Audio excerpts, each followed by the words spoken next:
Good morning everyone. Ito na naman ang Tatay Vlog nyo. Ayan mga idol, pumunta tayo dito sa medyo bukid. Gawa na syempre, meron tayo pinuntahan din. Nakita natin yung mga bulaklak, napakadami.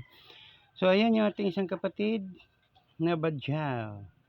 Good job yan sa mga idol kasi nangangaroling yan. So ayan mga lods, tingnan natin yung mga bulaklak sa ating kapaligiran. Gawa na syempre, mas maganda may bulaklak sa ating paligid kasi nakadagdag yan sa presko or nakakapag-relax tayo pag nakakita tayo ng mga ganitong klaseng mga bulaklak mga idol, di ba? So basic lang siya, hindi siya gaano na famous na mga halaman, pero kahit pa paano maganda pa rin sa isang bahay na mayroong mga ganitong klaseng bulaklak. Sa inyo ba mga idol, mayroon bang mga bulaklak sa inyong bakuran? So ayan yung pansit-pansitan herbal yan mga idol. So ayan, di ba? Napakaganda ng ating bakuran kung ito'y puno ng klase-klase ng bulaklak mga idol. So yun mga idol, pakita ko sa inyo yung mga klase-klase ng bulaklak na nadaanan natin dito sa aming lugar. So tara mga idol, samahan niyo ko. So ayan o, napakaganda. Wow!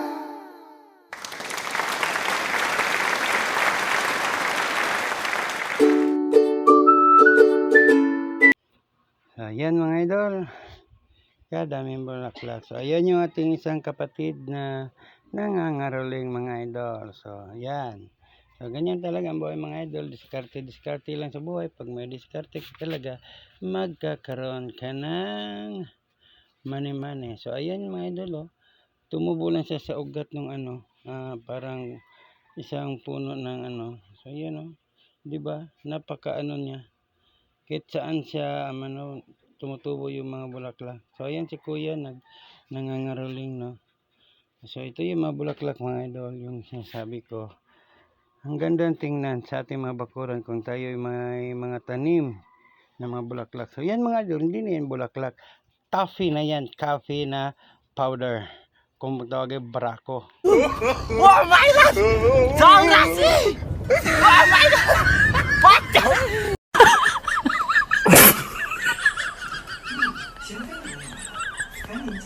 Yun mga idol, nakikape muna tayo kina Ate Nora at saka kay Kuya Hel. So ayan, iniyaya nila kung magkape sa umaga. So ayan sa Tatay Vlog nyo.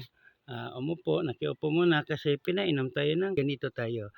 Welcome tayo sa ating mga kaibigan. So ayan, may dalawang suha pa mga idol. Binibigay sa akin ni Kuya Helian, kaso lang hindi natin pwede kuhanin kasi dala niya yung para kay Ate Inday Nora Baloy.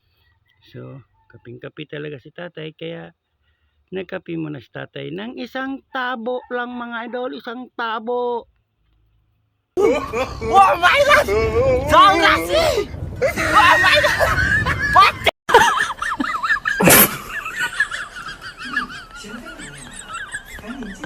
Yun mga idol, tingnan natin yung mga halaman nating tinitingnan. So yan, napakadami niya. At may mga ganyang wild flower mga idol. Diyan lang natubo sa ilalim ng ng isang paso mga idol. So napakaganda niyang tingnan kasi pag maraming tanim na bulaklak yung bakuran, medyo presko yung pakiramdam mo at saka maganda sa paningin natin kasi napakaganda nung mga tanawin natin. Although kahit yung bahay natin is bahay kubo lang mga idol, ang importante maganda ang ating kapaligiran at meron tayong nakikita ng mga klase-klaseng bulaklak kagaya nito, di ba?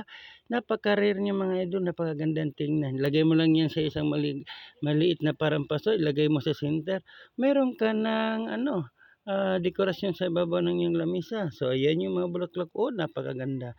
Yan ang mga sinaunang bulaklak mga idol. Di ba? Nasa tabing kalsada lang mga idol. Dito, kita niyo, napakaganda.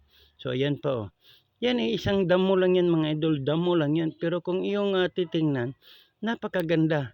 Kasi meron siyang hugis. Yung parang mga balls mga idol. Balls.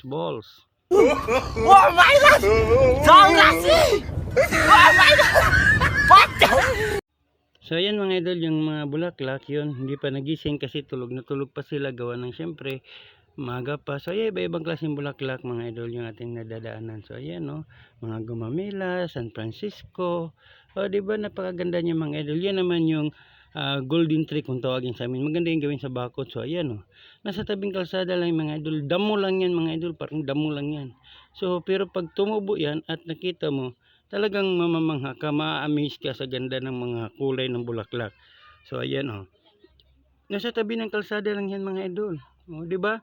At least dagdag attraction sa paningin ng tao. So yung mga ganyang klaseng bulaklak, simple lang siya pero napakaganda, napakatingkad ng kanyang mga kulay. So ayun no, napakatingkad mga idol. So yan. Ako very happy ko kasi ano ko tawag nito, mapagmahal ako sa kalikasan. Kayo ba mga idol? Mapagmahal ba kayo sa kalikasan? Dapat mahalin natin ang ating kalikasan mga idol.